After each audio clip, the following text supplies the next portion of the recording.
I am S.K. Mishra and I welcome you to the Sharp Career. Fixed preposition, संबंध सूचक शब्द preposition की हिंदी है।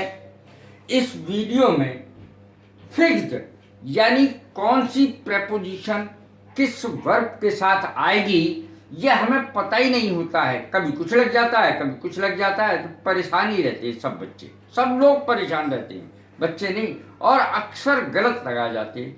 मैंने आज क्या करा है, इस वर्ब के साथ यही प्रेपोजिशन आएगी, फिक्स्ड प्रेपोजिशन मैंने आपको बताई है, साथ में अर्थ भी दिया है और भी बहुत कुछ दिया है ताकि आपको बहुत ही आसानी हो जाए। देखें प्रेपोजिशन है क्या।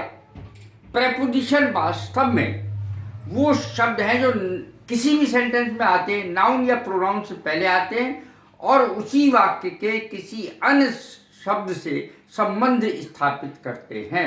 जैसे शादी में संबंध स्थापित करते हैं ना, ऐसे ही ये एक शब्द से दूसरे शब्द के संबंध को जोड़ता है। प्रेपोजिशन इसीलिए यूज किया जाता है। ऑन, इनटू, ऑफ, फॉर, बहुत सारे हैं। मैंने कुछ का प्रयोग इसमें किया है। एक नई बात भी मैं बताऊंगा जो किसी को नहीं पता, आज मैं बताऊंगा। इनवाइट टू डिनर ही क्यों कहा जाता है? अंग्रेजों में कभी भी इनवाइट टू लंच नहीं कहते हैं। You are invited to lunch कभी नहीं कहेंगे।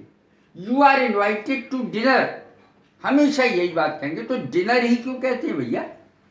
डिनर इसलिए कहते हैं कि वहां पर भोजन केवल एक टाइम का होता है और वो भी शाम का डिनर। और किसी भी ऐसे भोजन को जो एक बार लिया जाता है वो डिनर कहते हैं। इसलिए इनवाइट टू डिनर का इस्तेमाल किया जाता है। आज फिर देखें शुरू से। फेटल माने होता है घातक, इसके साथ टू आता है। Fatal to me, it is fatal to me, ये मेरे लिए घातक है। ग्रेटफुल टू, ग्रेटफुल के साथ टू आता है, अर्थ है आभारी, कृतज्ञ। You, I am grateful to you, मैं तुम्हारा बहुत आभारी हूं। गिल्टी ऑफ, अपराधी। थेफ्ट माने चोरी, he is guilty of theft, वो चोरी का अपराधी है। ग्रीडी के साथ ऑफ आता है, गिल्टी के साथ ऑफ आता है। ग्रीडी माने लालची, सब जानते हैं। ये वर्ब के साथ आए ये सब चीजें, ये जरूरी नहीं है। Guilty, guilty of, greedy of, ये ग्रीडी कोई वर्ब नहीं है। ग्रीडी ऑफ वेल्थ, वह धन का लालची, ये दौलत का लालची है। He is greedy of wealth. Hard of hearing, जब हम किसी को कहते हैं कि उसे कम सुनाई देता है, ऊंचा सुनाई देता है। मेरे दादाजी ऊंचा सुनते, मेरी दादी जी ऊंचा सुनती है। कोई जब ऊंचा सुनता है तो उसके लिए हम बहरे शब्द का इस्तेमाल नहीं करते। ही इज डेफ, डेफ माने बहरा, DEAF कभी नहीं कहेंगे, ये बहुत बड़ी बदतमीजी मानी जाएगी। इस तरीके से कहेंगे। देखें, hard of hearing, my grandfather is hard of hearing. My mother is hard of hearing. My uncle is hard of hearing. इस तरीके से कहेंगे। हार्ड ऑफ हियरिंग का मतलब होता है कम, जिसको ऊंचा सुनाई दे, कम सुनाई दे। होपफुल के साथ ऑफ आता है।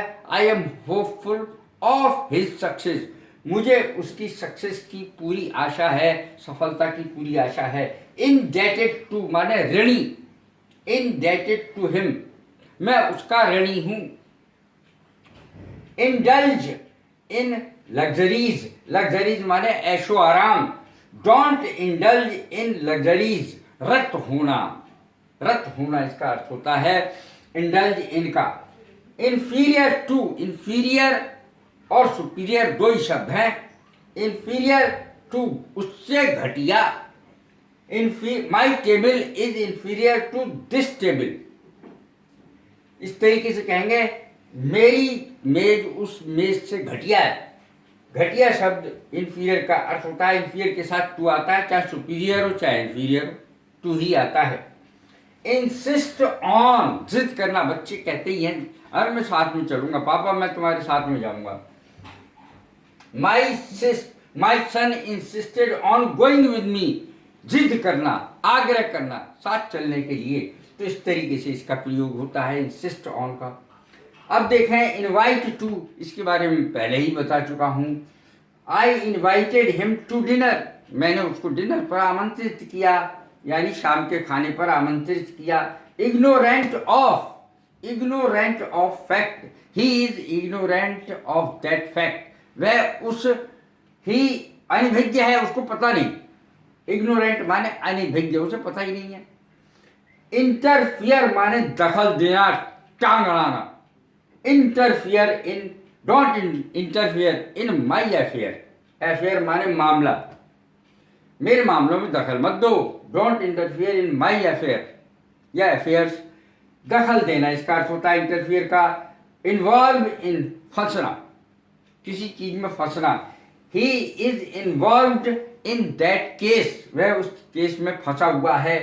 जेलस ऑफ, जलना, ईर्ष्या रखना, जलन रखना, यानी वह मुझसे जलता है। He is jealous of me, तो जेलस के साथ ऑफ आएगा, इन्वॉल्व के साथ इन आएगा। कैसी लगी है मेरी वीडियो? लाइक करें, शेयर करें, सब्सक्राइब करें। God bless you, thank you very much.